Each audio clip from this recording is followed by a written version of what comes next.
Oh, there we go. There's another one. Alrighty, so you want to go ahead and get started, Natalie? Yeah. Sure. Okay, so today's webinar is an Agile team health check, the strategies and the tools that will be presented by Natalie Roberts with Scrum Training Institute. Before we get started, we're going to go over some housekeeping rules. We ask that everybody keep their audio on mute. If you have any questions during the class, please use the chat box. And just so everyone is informed, this will be recorded and we will be sending a copy out via email so you guys have the resources. So without any further ado, Natalie, take it away. Awesome. Thank you, Romy. Thanks a lot, guys. And thank you all for joining today. I know that taking time out of your busy day to join a webinar, we really appreciate that. And we're really excited to present this topic. If you've attended any of our webinars in the past, you know that we tend to have the first 75% of the webinar be dedicated to presentation. We actually also have a couple interactive exercises to kind of get you guys involved a little bit. And then of course we want to leave time for questions at the end. So I'd like to just kind of run through the agenda real quick in a little bit more detail. So we're going to talk a little bit about, what is a team health check, introduce you guys to the concept a little. We're going to then spend time talking about some best practice strategies as it relates to facilitating a team health check. We tend to emphasize a Scrum environment when we're talking about team health checks. However, don't worry if you're joining and not using Scrum in your organization or even Agile. You can utilize the concept of a team health check really in any team-based organization. So kind of keep that in mind if you are not running Scrum or Agile at this time. And then we'll talk about some methods, models, and tools that you can use to utilize or begin the process of implementing team health checks in your organization. And then, like I said, I want to run through a quick little hands-on exercise that you guys can participate in to experience a very, very brief team health check or a way that you can implement one in a really quick way in your organization. Okay, so let's kind of dive right into this. There is a lot of content, so I will be running through this somewhat quickly. However, as Romy mentioned, please use chat for questions and we'll address those at the end. And we'll definitely let folks come off mute during that time as well. But for the sake of time, we'll try to stick with the content portion toward the beginning here so that I can get through all of the concepts. Okay. So I would like you guys to take a minute to use your chat in Zoom to use one word to describe the best team that you've ever been on. And this can be a sports team. It can be a team you worked on in your college, university, or it can be a team that you've worked on in a professional environment. So any kind of team, use one word to describe the best team. What made it the best? And let's just see if we can get some contributions, through chat. And Romy, I think I may need your help with oh wait, no, I actually can see chat. So perfect. Okay, we've got some contributions here. Family, cooperative, open-minded. I love it. Those are excellent. Non-judgmental. Perfect. Those are great descriptors of really, well-functioning teams. What I really like about these descriptors is that they tend to focus on things outside of the actual job that you're trying to accomplish, right? They are those cultural aspects, or, the intangibles, the emotional aspects of working on a team. And that's really what, when we talk about team health checks, that's really what we're emphasizing here, is really trying to kind of hone in on, the emotional and cultural aspects of working on a team. Because it's one thing to be on a team where, you're coming to work, you're working together to get the job done, right? Of course, the ultimate goal is to get the job done. But how do you get there? What's the journey like along the way? And how does that affect the final result? And I think we can all agree that having kind of those family oriented emotional components in place on a team are really important. And that's not an easy thing to achieve in some cases. If it was, we would all be 100% happy in our jobs and everybody would be a well oiled machine. But we know that is not always the case. Some of that is personality oriented when you mesh different personalities together. Some of it is the outside forces that come in and create those challenges. Or it's a combination.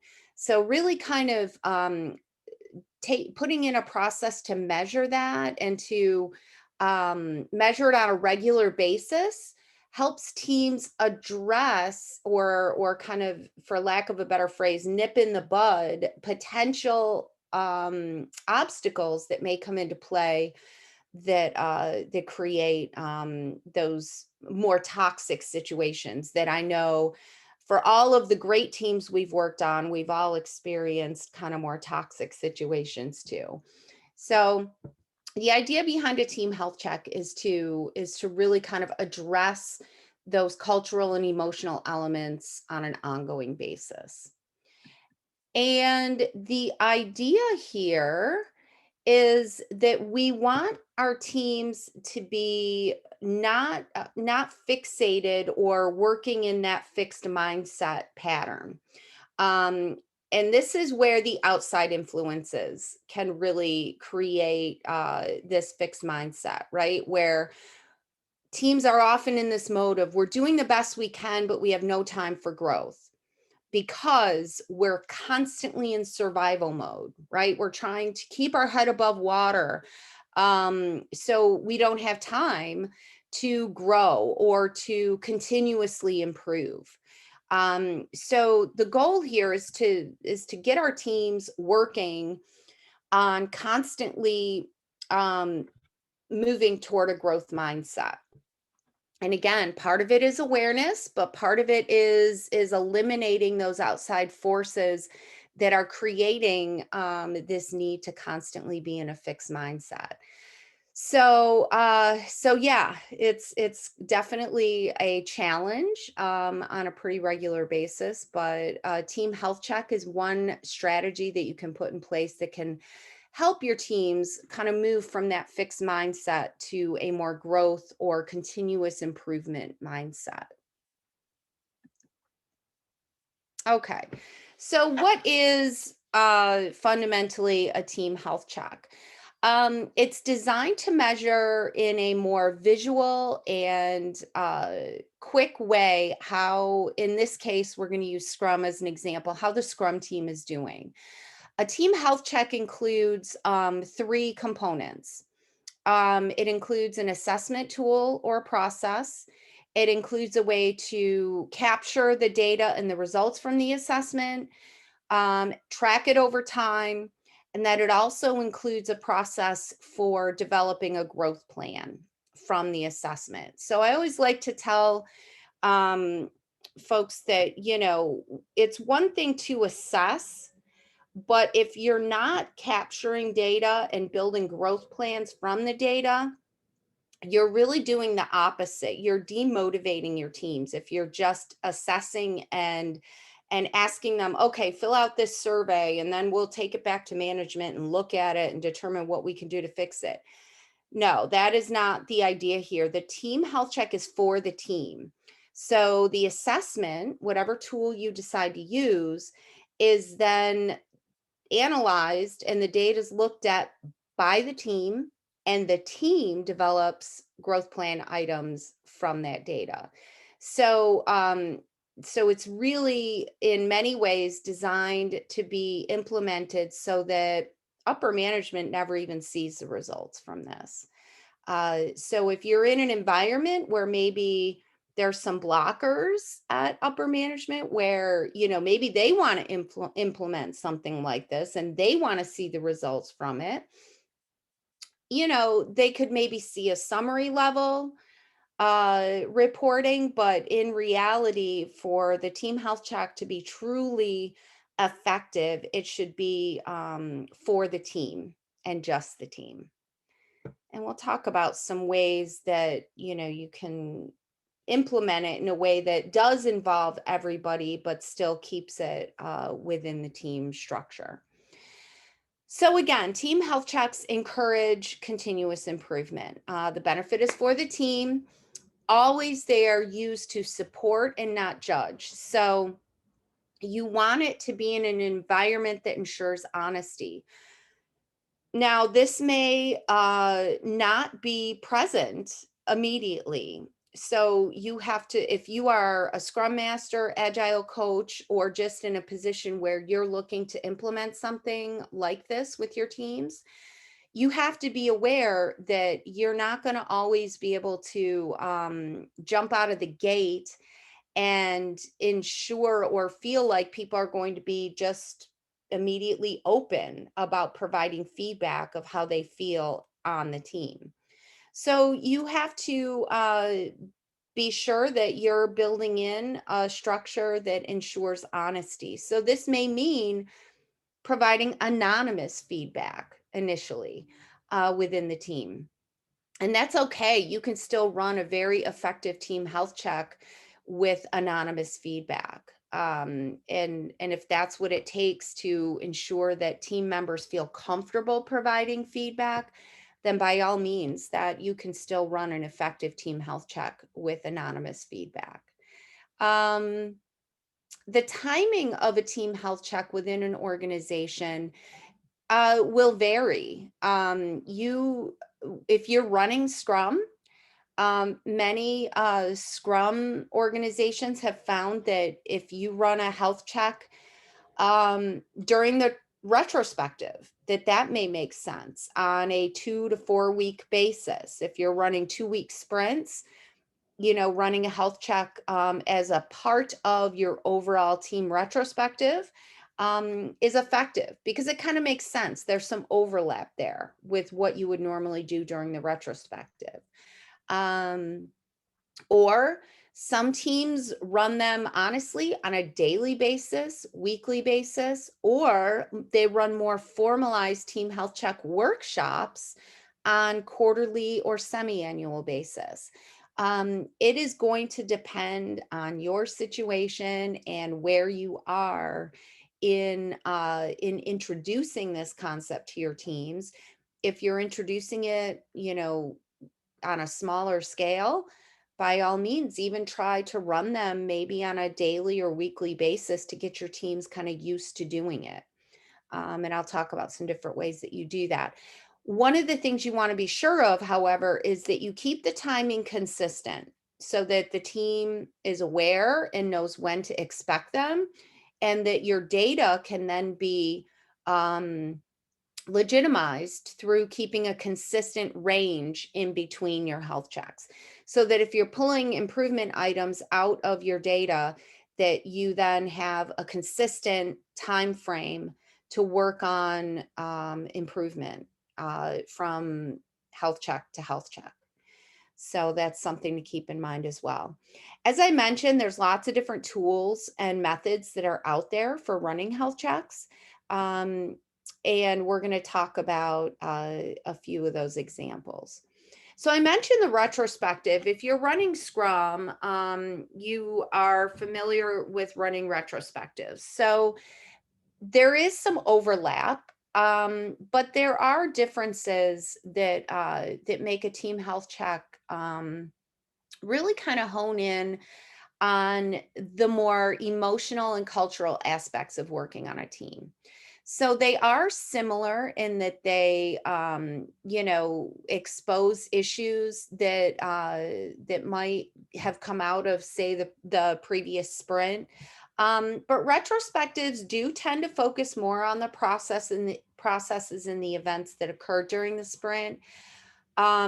Whereas again, the team health checks focus on the more emotional or cultural aspects. That being said, that doesn't mean that you can't measure or assess process oriented things as part of your health check. So, as I mentioned, there will potentially be some overlap depending on the model or the assessment that you choose to run with your team. Okay. Okay. So, facilitating a team health check.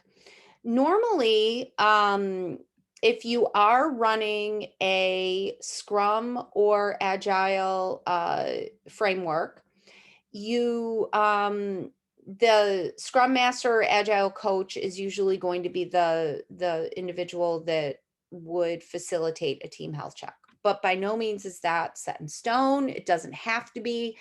It could be a team lead developer. But one of the things I did want to mention, if you are running Scrum, the team health check is not just for the developers, it is for the entire Scrum team. So you do want to be sure that you involve the Scrum Master, the product owner, or any other stakeholders that participate in that process. So it's not just for the developers. So you want to be sure that you do involve everyone in that process. So usually the steps to facilitating a team health check are going to include, the steps we mentioned earlier, but in a little bit more detail here. So you've got, of course, the introduction and explanation, or just determining with your team what the purpose of the team health check is. What are you trying to get out of this? So usually this is going to happen prior to the health check. So when you get to the facilitation of the health check specifically, this is going to be more or less already understood, your introduction and purpose. But of course, you want to have some norm setting and really have some introduction at the beginning of the actual team health check. You're then going to run an assessment using whatever method you determine. We'll talk about a few of those methods. You'll then allow time for the analysis and the debrief of the data. And then you want to allow time for the team to build a growth plan from the data. You must include each of these parts for it to be a true team health check. You don't want to skip any of the steps. So the time box that you decide upon for your health check is then going to determine how much time you want to spend for each of these steps. So that's where it is going to depend what method you choose and also your timing. If you're going to choose to run a health check on a daily or weekly basis, you want the whole thing to be very short because you don't have the time to devote to a full-on workshop or event that's going to take longer than, say, even 15 or 20 minutes. And literally, you can run a health check in that short of a span of time. You just have to be sure that you're assessing only on a couple of key items at a time. And then, of course, if you're going to run it as part of the retrospective, depending on, of course, you have a set time box for your retrospective, but a lot of times you're not going to use that full time box for your retrospective. So you can carve out some of that time to devote to a health check as well. So when we're talking about each of these steps, I'm going to go through each of them in a little bit more detail. So, in your introduction, let's say you're running the health check as part of your retrospective, and you guys are running 2 week sprints. So, maybe you've determined that you have 30 minutes to devote to the team health check component of the retrospective. You want to take 5 minutes to set your norms, review the agenda of how the health check is going to work, and then introduce the logistics. So, this is going to differ depending on, of course, if you're in a co located or a distributed environment. One of the things I want to mention is you can run a health check in either environment, but you want to be sure that if you're running it in a distributed environment or remote environment like we're in now, that you run it similar to how we're running it now, where you still want everybody all together. You don't want to do it in a fragmented format where you're sending an email and then saying, okay, everybody work through this assessment and then we'll look at the responses and you guys can all email me, your analysis and your continuous improvement items. That doesn't work. You want everybody to be together, even if you are in a remote environment. So that's just something to kind of keep in mind with that. So the assessment, again, you want to, just to go along with what I just said, you want to administer the assessment at one time. Ideally, this means in a co-located environment. However, I understand that a lot of organizations are still working remotely, or just do work remotely on a permanent basis. So, again, you want to bring everyone together using Zoom or Teams or Google Meet so that you are still facilitating the assessment together. Make it visual, easy to understand, and short. You don't want to provide an assessment to your teams that has 50 questions on it. They're going to lose interest in that, and it's going to be too much data for you to deal with in a short time check or team health check. And you want to ensure safety and anonymity in a case where your teams have the need for that. So, if you are just starting with the team health check process, I do recommend that you do an anonymous assessment. And again, it's going to depend on your situation, but you're going to have the most honest responses if you ensure that anonymity to kind of build that safety so that your team feels comfortable in providing valid feedback. And then the analysis and debrief. So again, you want to ensure that you've got an environment where you run the assessment and then you're able to provide the results in a very quick and visual way. And I'm going to talk about some ways you can capture that that are already pre-created or that you can create yourself. If you are facilitating as a Scrum Master or Agile coach, you want to provide a summary for the team, and you want to ask everybody to participate in interpreting that summary. And then you want to, in other words, you want to ask, don't tell, of course, from a coaching perspective. That's what you want to do as the facilitator. And remember, everyone on the team has a voice. So you want to definitely encourage everyone to have those discussions upon reviewing the initial data. Then, depending on your team size or your structure, you may want to break the team down into pairs or smaller groups. You can use breakout rooms in Zoom. In Teams, I believe you have the ability to do that as well. Or you can put the whole team in a breakout room and allow them time to break down the results in a little bit more detail and hopefully identify or capture at least one or two strengths and improvement areas that they want to kind of hone in on, because the next step is extremely important. And this is building the growth plan. So you want to allow, again, the team to build a growth plan from the results of the assessment. You don't want to run out of time for this. It's very, very easy to get caught up on the analysis part, and not leave yourself enough time to actually build at least one growth plan from your assessment. There's no structured template or rule for how you build the growth plan. Usually, if you're in a Scrum environment, the Scrum Master is kind of the owner of the growth plan.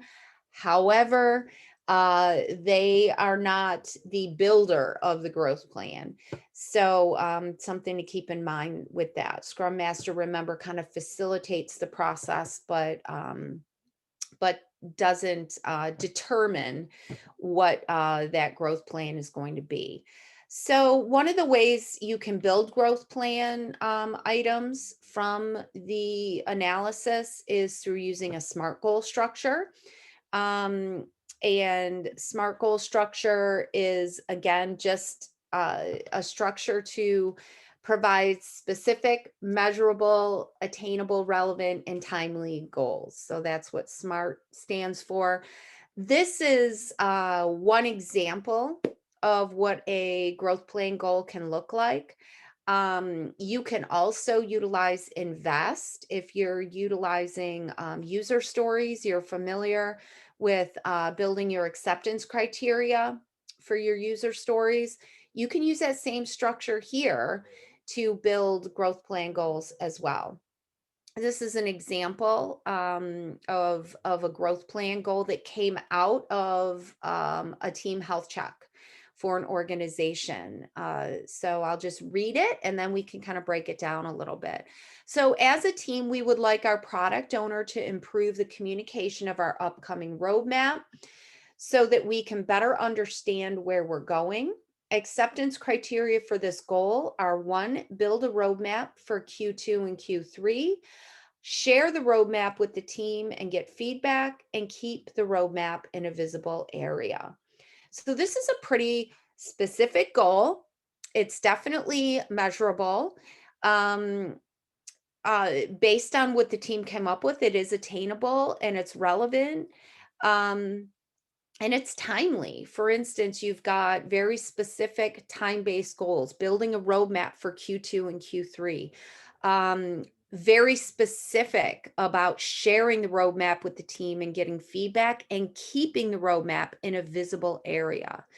Notice that this growth plan goal includes the product owner, right? So this likely came from an assessment area that dealt with assessing the product owner role. Remember, the product owner is part of this process if you're running Scrum. So they're part of the Scrum team. So everybody assesses, everybody's analyzing and building these growth plan goals.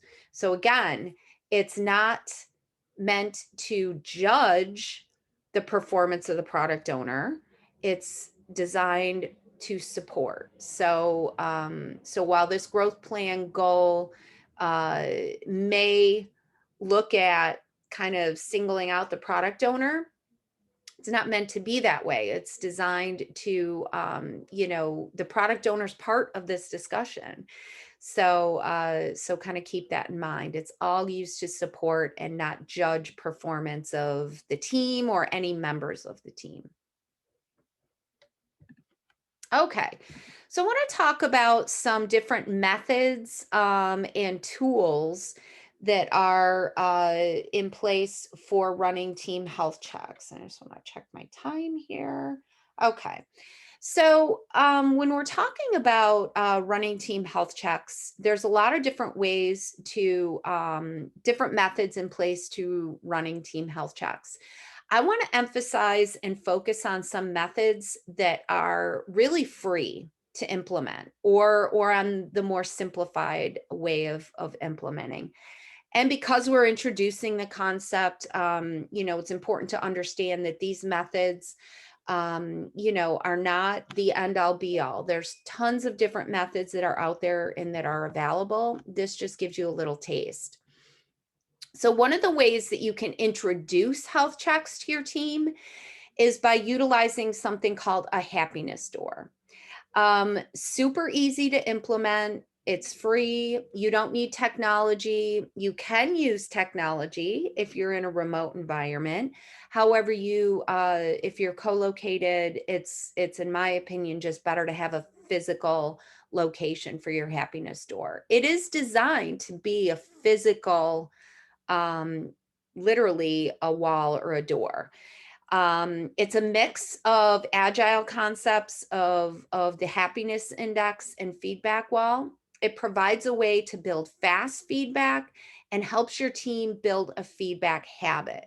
So happiness store is not something that if you want to formalize your team health checks that you're going to likely use long term for your formalized team health checks, but it's a great way to build the habit. And you may use it ongoing in a way to kind of gauge how your team feels on a daily or maybe a weekly basis. So it literally is a physical door, and you'll notice it's meant to be visual, and it's meant to gauge or measure quick assessment. So the two physical examples you'll notice utilize emojis: happy, uh, so or sad. um, they can be color coded. Things like color coding and using emojis are great ways to gauge quick engagement. Remember, you don't want to overwhelm the team with any kind of elaborate assessment that's going to take a long time for them to have to think about and respond to. So happiness store is a great way to assess how the team is feeling on a quick basis. So you could run a happiness door each day. How did you feel today? What went well today? What didn't go well? And remember, you're honing in on kind of those emotional factors. Are you happy at the end of the day? If you're not, what barriers were in place that created you to not feel so great about the day? Um, if you're running in a remote environment, you can utilize a virtual happiness store using collaboration tools like Miro. Google offers something called a Jamboard that you can use. Now, this type of structure is not ideal for providing anonymous feedback. However, you can structure it so that it can be anonymous. So if you're doing it in a co-located environment, you can put the happiness door down a hallway where not everybody sees when somebody goes and puts a sticky note up at the end of the day.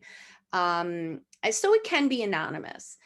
It's not scientific in that it's a little bit more difficult to capture data and results from it, but it's certainly doable. If you're the facilitator of the happiness store at the end of the day or at the end of the week, pull the sticky notes down, capture them maybe in a Google Doc or a Google spreadsheet, and provide a quick analysis for the team. And you can again, you can still track this data over time. Again, it's a way to kind of build a feedback habit with your team. Really simple way to do it. Okay. The next method that I want to talk about with team health checks is something called a Spotify squad check. So Spotify is a music file sharing company. They're a very advanced agile organization, and they're often used as kind of a case study when it comes to running agile and Scrum. And they have put together their own way of running their version of team health checks. They call it the Spotify squad check, and it is a full formalized workshop. So they run their squad checks on a quarterly basis, and they run them as formal workshops. that is used for their squad or their version of their cross-functional Scrum teams, and the people that support the squad. So they even kind of extend it out a little bit from the central Scrum team.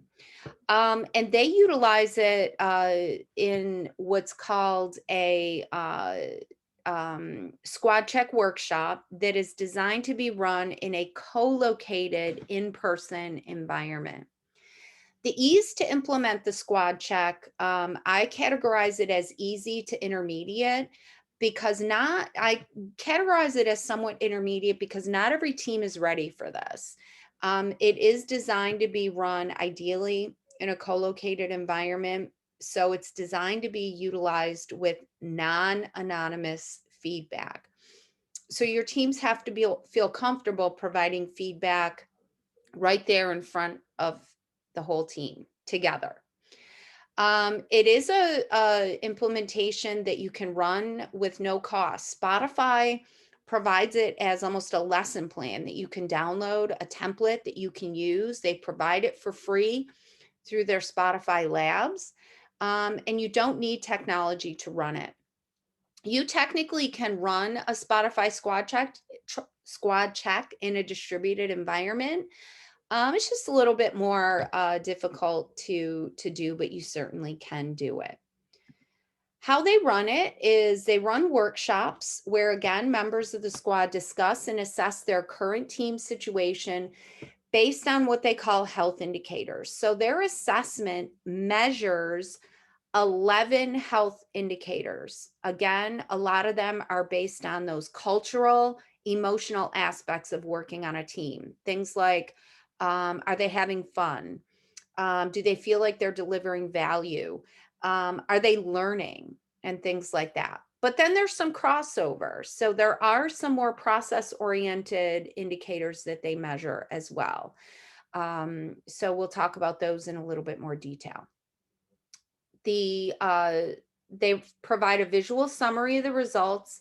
The squads discuss the trends, and then they build growth items from that. So you kind of see a pattern here, right? I've repeated this a number of times. The steps are the same throughout, no matter what method you're using. It's really the same best practice steps that you're going to follow. Okay, so Spotify uses decks of cards.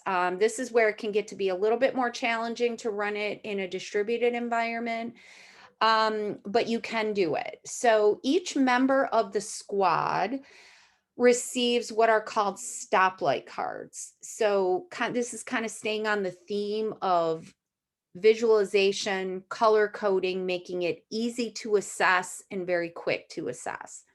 Each member of the squad receives a set of stoplight cards, green, yellow, and red. And then the facilitator uses a set of health indicator cards.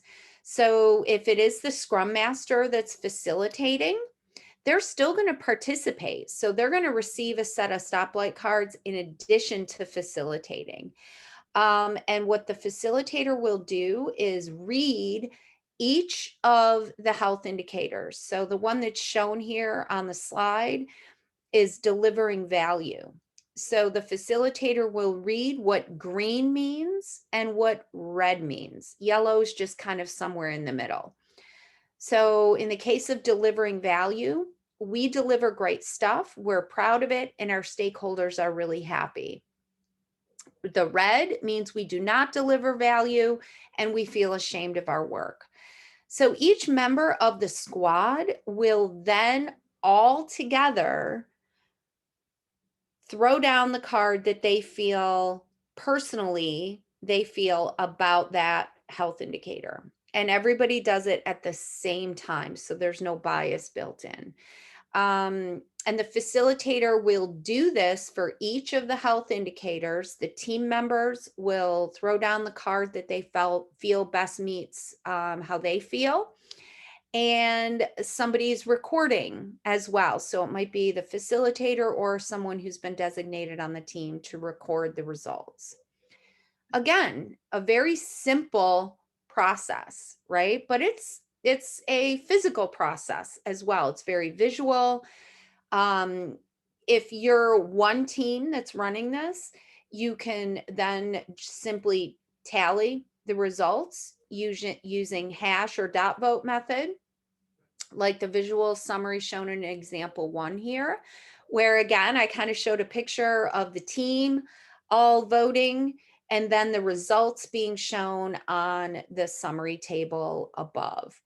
So whoever's tallying the results will do that for each of the health indicators. And then you can see very quickly how the team feels about each of these health indicators.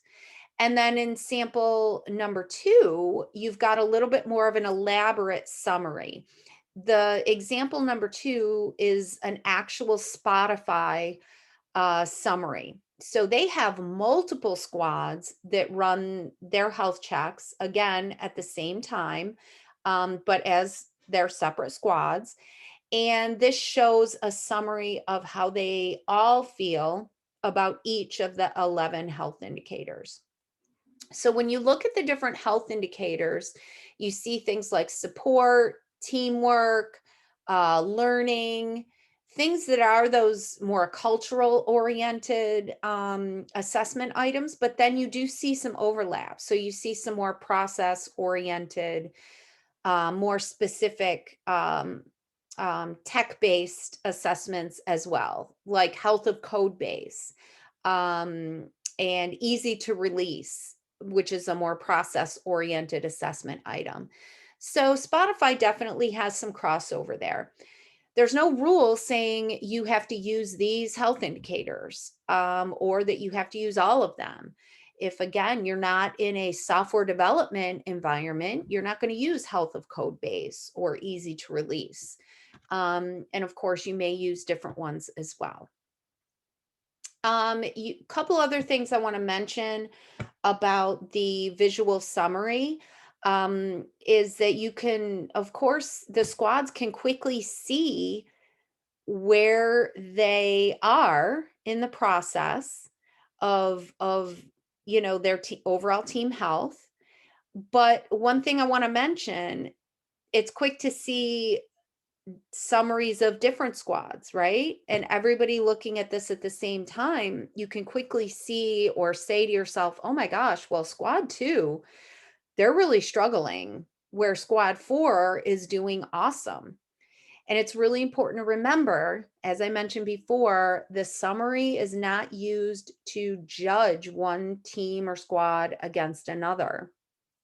There are definitely a lot of underlying factors as to why maybe squad 2 is in the yellow and the red on a lot of the health indicators versus squad 4 being in the green on most of these health indicators. Doesn't mean squad 2 is doing a bad job. They might be a newly formed team, and they're just getting going, and it would stand to reason that they would be in the red on some of these items. Spotify uses trend arrows as well and allows their squads to not only measure how they feel about a health indicator, but whether they feel like it's trending up or trending down. So looking at squad 2, you see they are in the red and yellow on a lot, but they're trending up, which is a great sign. So then, of course, this only looks at the analysis. You haven't gone into the process of building growth items from the analysis yet, from these items. Okay, so I mentioned that Spotify uses those 11 health indicators as part of their assessment. If you are new to Agile or Scrum, or you're new to health checks in general, you may want to utilize what's called the Agile Principles Model. And you can use this in a co-located or distributed environment, and you can facilitate it non-anonymously or anonymously. It's pretty easy to implement because it utilizes an assessment that's based on the 12 Agile principles, which again are a great way to kind of introduce the concept of health checks to your team, while at the same time revisiting foundational agile principles, which is kind of, accomplishing um, a couple different results.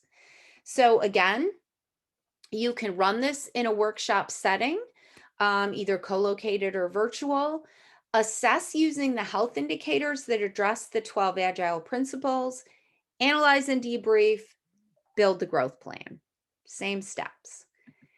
And the agile principles is slightly different from Spotify in that it's used kind of on a 5 point, I like to call it a pain meter scale. So using the health analogy, where you've got, instead of just basing on happy, medium, and sad, you're using a range of five scores. So it gives team members a little bit more of a choice in measuring how they feel.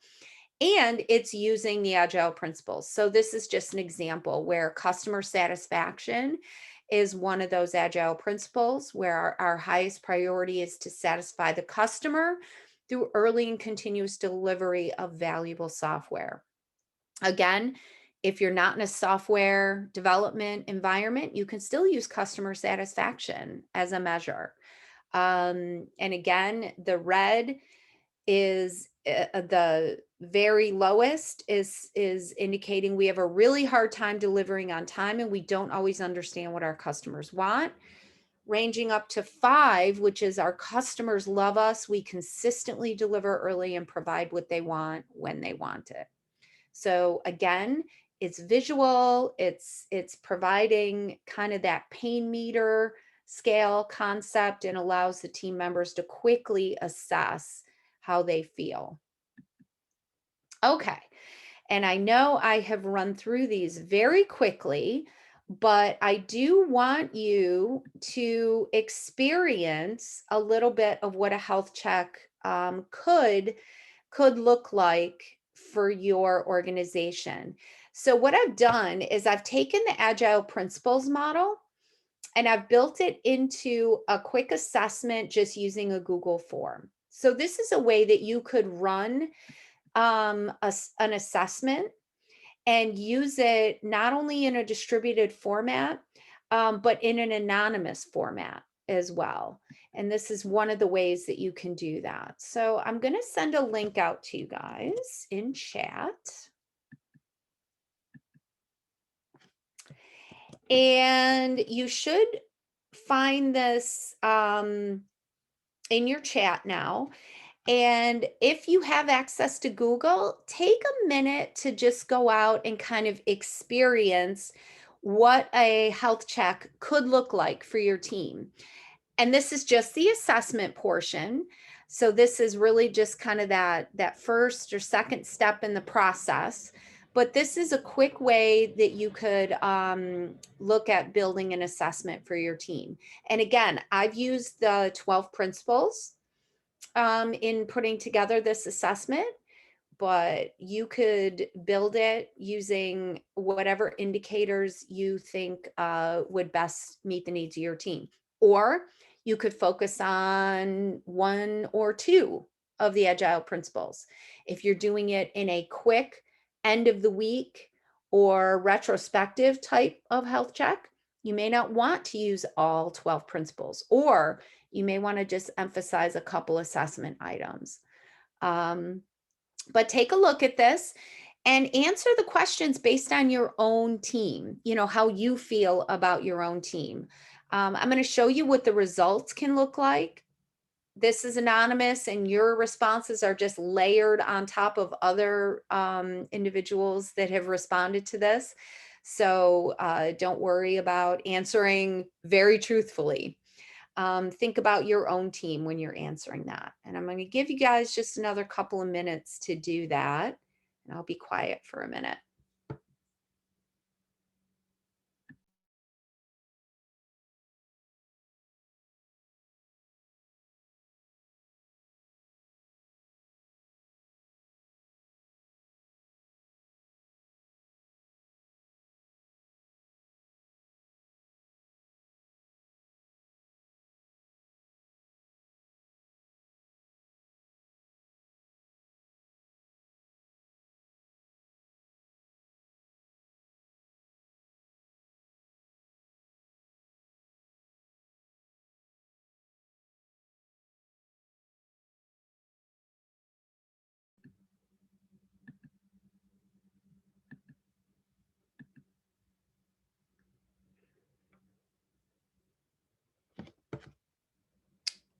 Okay, I know you guys have probably not had a chance to go through all of the assessment questions. However, feel free to kind of do that as we're talking here, or you can even kind of keep that link, save it off, and work on it after the webinar as well. You can feel free to do that, or even share it with others if you'd like. The responses are on the screen right now. So you can kind of see, all I did was I built in these charts to capture results that come in from the assessment. Notice I've made them very visual, use the same color coding and pain meter structure that's in the assessment so that when the team looks at them, they're able to kind of quickly see where the results net out. And again, this is what you would share with the team, and then you would begin the analysis process from this. So, what you're looking for here, the team is looking for misalignment areas, right? Maybe an area where the team, half the team rated very low, half the team rated very high. That's a misalignment. So that might be an area the team really needs to discuss further. Find out, why are we so far apart on this? Or maybe it's an area like looking at embracing changes where a lot of the team is just kind of in the middle. Okay, we're doing okay with this, but what can we do to move from yellow to very happy or bright green? Um, but there's lots of different ways that you can break down these agile principles. Collaboration, look at this one. Now, one of the things that you want to keep in mind, your team doesn't and shouldn't necessarily just focus on where they're not doing so well.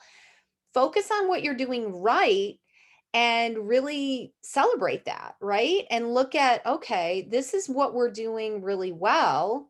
In other words, collaboration, where virtually everybody is in the light green to bright green. And how can we apply what we're doing well to maybe an area where we're not doing as well? So definitely, it's important to kind of keep that in mind as well. You don't want the team to just emphasize their core improvement areas, but look at what they're doing well as well. And they should look at that and celebrate that. Okay. So again, this is a very, very quick introduction to team health checks. And I want to just emphasize that there are lots of different ways that you can assess on different health indicators that you or your team determines that they want to improve upon, or that they want to keep measuring on a consistent basis.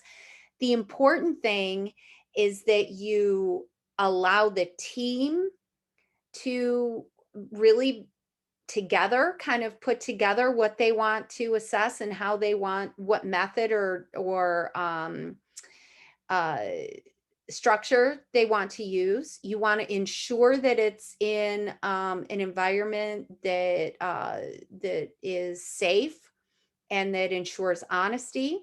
So that may mean doing anonymous feedback, that you always include an assessment, an analysis, and please don't forget to allow for the team time to decide and build on their improvement. You want to, whether it's even if they just pull one item out of the assessment to focus on, build a growth item, and then measure that growth item over time. And again, once they feel like, okay, we've exhausted that one, let's pull another one, start out small and build from there. It's a continuous improvement process. So it really depends kind of where your team is in that process. And we have a few minutes left here. I want to look at my chat window here. Okay, the question, I see Henry asked a question, should someone not involved in the Scrum team run the health check, like a Scrum master from a different team? I love that idea. I think it's a great idea. And absolutely, there's no rule or anything that says that that can't be the case, and that could very end up to be a great way to do it, depending on, if you've got maybe 3 or 4 teams that want to implement this process, and you could rotate scrum masters so that um, each scrum master is participating in the process with their team, but maybe another scrum master facilitates it. You could do it that way, but you want to be sure that the scrum master that's facilitating for another team definitely gets a chance to participate with their own team at some point. So you're going to have to kind of structure that or schedule it accordingly. But I like that idea for sure. And yeah, there's no rule that it has to be the scrum master. But you do want to be sure that you include all members of the scrum team, and if you have specific stakeholders that are from outside the Scrum team that you think are important to include, by all means, do that. Awesome. Any other questions or thoughts? Is anyone running health checks now that may want to give their thoughts on how it's worked with their organization? And feel free to come off mute.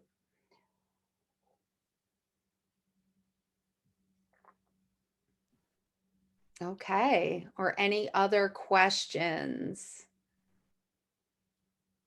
Awesome.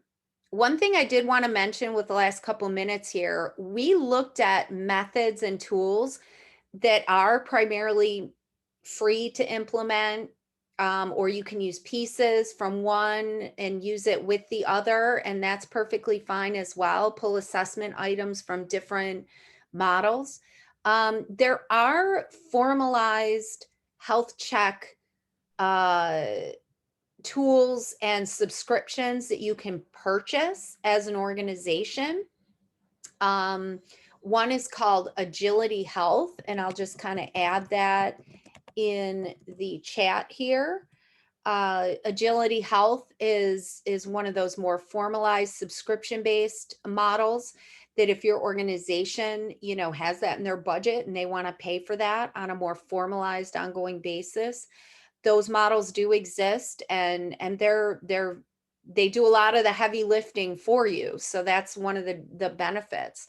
One of the detractors of that is that, the assessments are baked in. So you don't have a lot of leeway with building in your own assessment items, which personally, I think, at least if you're starting out with implementing the concept, you want to build in or have the team kind of decide on what needs to be assessed and how you want to build that in. So definitely did want to throw that out there, though. Okay, this brings us right up to the 10 a.m. Eastern Time schedule. So if there's no more questions, I would like to definitely thank everyone for joining today. We will be sending out the recording and a link to the recording so that you can share that with folks who weren't able to join, or if you want to share it with your team as well. We definitely encourage that. And we offer team health check workshops.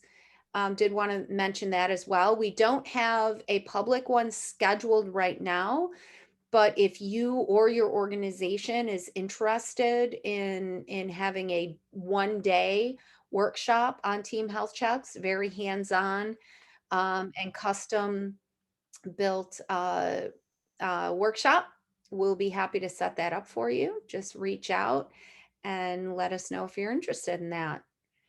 Okay. Romy, thank you for helping to moderate today. And I think Absolutely. we are definitely, we're all set. Thank So you, thanks, everyone. everyone.